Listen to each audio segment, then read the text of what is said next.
பாராளுமன்ற தொகுதியினுடைய மறுவரையறை 33% மகளிர் இடஒதுக்கீடு. இது இப்போதைக்கு ஏன்னா நீங்கள் ஜாதி வாரியாக கணக்கெடுப்பு முடிஞ்சாதான் யார் யாருக்கு என்ன பிரதிநிதித்துவம் இருக்குன்னு தெரியும்.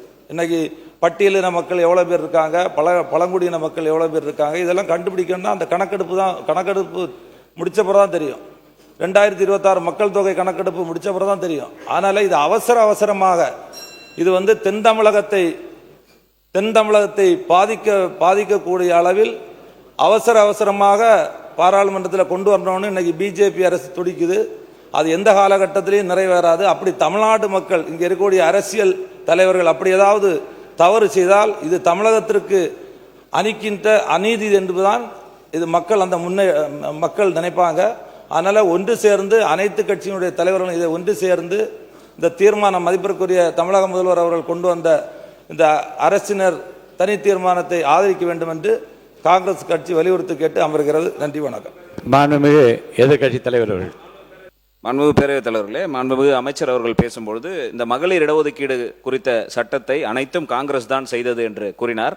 அது தவறு. இந்த மகளிர் சட்டத்தை கொண்டு வந்தது தேவகவுடா அவர்கள் பிரதமராக இருந்தபோது கொண்டு வந்தார்கள். அதற்கு பிறகு ஒவ்வொரு காலகட்டத்திலும் அந்த மசோதா தோற்கடிக்கப்பட்டது நாடாளுமன்றத்தில். அதற்கு பிறகு பாரதிய ஜனதா கட்சி ஆட்சிக்கு வந்த பிறகுதான் இரு அவைகளிலுமே அந்த மசோதா நிறைவேற்றப்பட்டு மக்கள் தொகை கணக்கெடுப்பு என்ற அடிப்படையில் அது நிலுவையில் இருக்கிறது என்பதை தெரிவிக்க விரும்புகிறேன். மாண்புமிகு எதிர்கட்சி தலைவர்கள். மாண்புமிகு பேரவைத் தலைவர்களே, மாண்புமிகு சட்டமன்ற உறுப்பினர் காங்கிரஸ் கட்சியினுடைய ஆட்சி காலத்தில் 1996 மதிப்பிற்குரிய தேவகவுடா அவர்கள் பிரதமராக இருந்தார்கள்.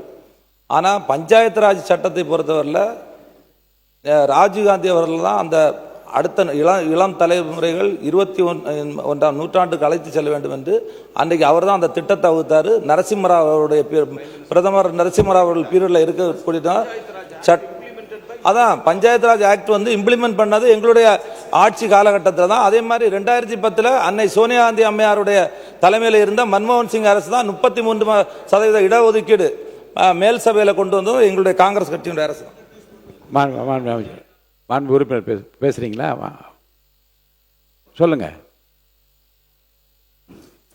மாண்பு தலைவரே, எங்களுடைய தலைவர் கலைஞர் அவர் தான் 33% இடஒதுக்கீடு பெண்களுக்கு கொடுத்தார்.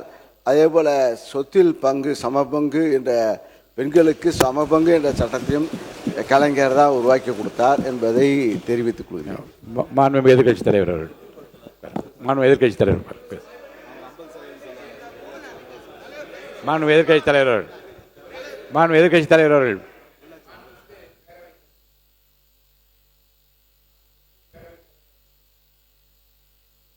மாண்புமிகு பேரவைத் தலைவர்களே, பெண்களுக்கு அதிக முக்கியத்துவம் தந்தது என்னுடைய இதய தெய்வம் புரட்சி தலைவி அம்மா அவர்கள்.